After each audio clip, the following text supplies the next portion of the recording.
One small step for man, one giant leap for mankind.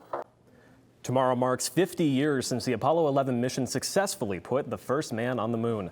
The event remains one of the most iconic in modern American history.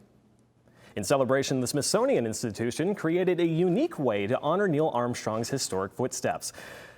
Julian has more from our Washington bureau. For the 50th anniversary of the moon landing, the Smithsonian Institution wanted to recreate that sense of awe people felt back then. And what could be more awe-inspiring than a life-size rocket on National Mall?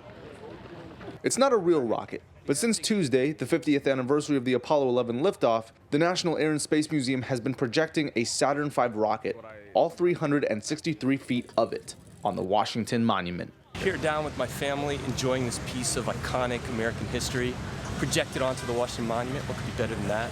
The display is the first part of a three-day festival that is taking up nearly all of the National Mall, from 4th Street all the way to the monument, and will continue until tomorrow, the anniversary of the lunar landing. What we wanted to do was really create an experience for folks. We wanted to give them the same kind of feeling of awe and inspiration and community that people felt 50 years ago when they watched Neil Armstrong take those first steps on the moon.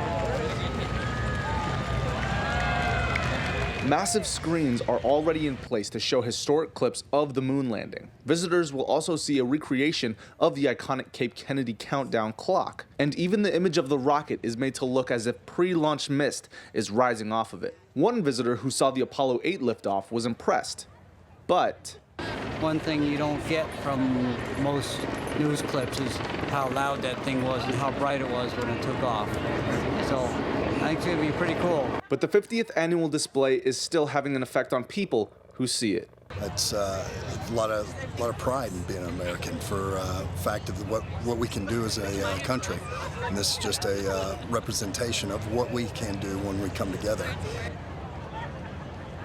Moyer said this is one of the biggest events the National Air and Space Museum has done in recent memory, and it continues through tomorrow's 50th anniversary of the moon landing.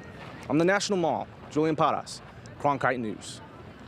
The light show is just part of the celebration at the Smithsonian. This week, it unveiled a restored version of the spacesuit that astronaut Neil Armstrong wore for the first walk on the moon. That suit has undergone 13 years of restoration and is now on display at the National Air and Space Museum, right next to a replica of the Wright brothers' 1903 flyer.